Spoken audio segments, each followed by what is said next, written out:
Hey everyone, I'm Kurt with HomeCiderMaking.com. Today I'm going to be showing you how to make a 1 gallon batch of hard cider. For this recipe I'll be using a gallon of cider that I picked up at the local grocery store. Now it's important to make sure that this cider does not contain any preservatives. If there are any preservatives, it'll inhibit fermentation and you will not be able to make a hard cider. The next ingredient that we need is yeast. I picked up Nottingham ale yeast for this cider. I got this at a local homebrew shop for just a couple of bucks. The next thing we need is yeast nutrient. I like to use this to give the yeast all the nutrients that they need so they can flourish and have a strong fermentation. The first step in making a hard cider is to make sure that you clean and sanitize all of your equipment properly. I mixed up a gallon of no-rinse sanitizer. I used Star San. It's about a 1/4 ounce to 1 gallon of sanitizer, and then I'll soak all of my equipment, the fermentor, the airlock, the hydrometer, the test cylinder. Everything gets soaked for about 2 minutes in the sanitizing solution. It does not need to be rinsed. This reduces the risk of contamination during fermentation, which would ruin our batch of cider. Okay, now that we have all of our equipment cleaned and sanitized, we can go ahead and take a hydrometer reading.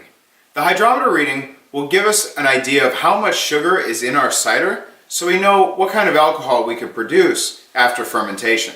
To take the hydrometer reading, I'm going to go ahead and open up my cider and fill the test cylinder.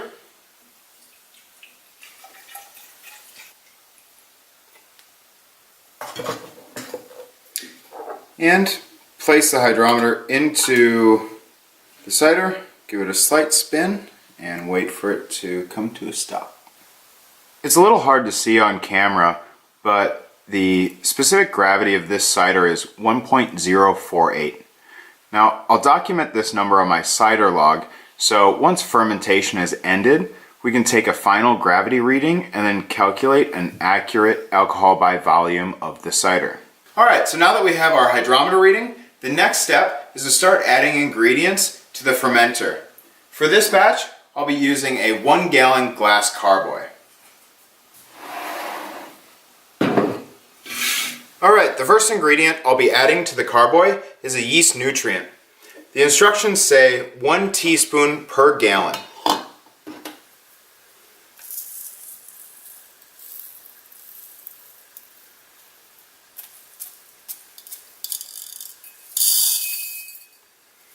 And the next ingredient will be the cider. I like to pour the cider over the nutrient so it mixes by itself.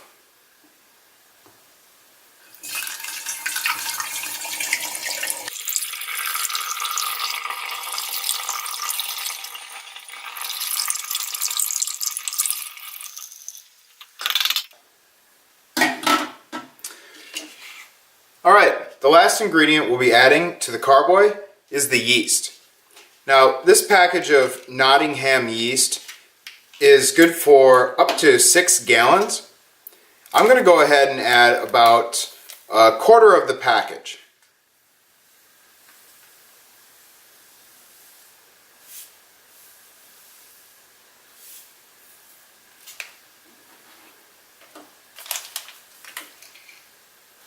Now, the last step is to place the airlock onto the carboy. Now, I filled the airlock with some of the sanitizing solution. That way, if anything gets into the solution in the airlock, it will already be sanitized, and it reduces the possibility of contamination. Alright, so that's all there is to preparing a gallon of cider for fermentation. The next thing we want to do is place the carboy into a cool room at about 65 degrees and wait for fermentation to begin. Fermentation should start within about 12 hours, and you'll start to see some bubbles come up on the surface. So it has been about 8 hours since I pitched the yeast, and as you can see, kreuzen or foam has began to develop on the surface of the cider. This is a good indicator that fermentation is beginning. I'll check back later tonight and see how fermentation is going.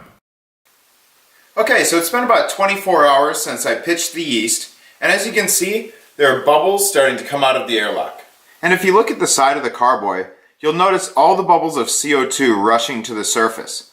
They're being produced by the yeast in the process of fermentation.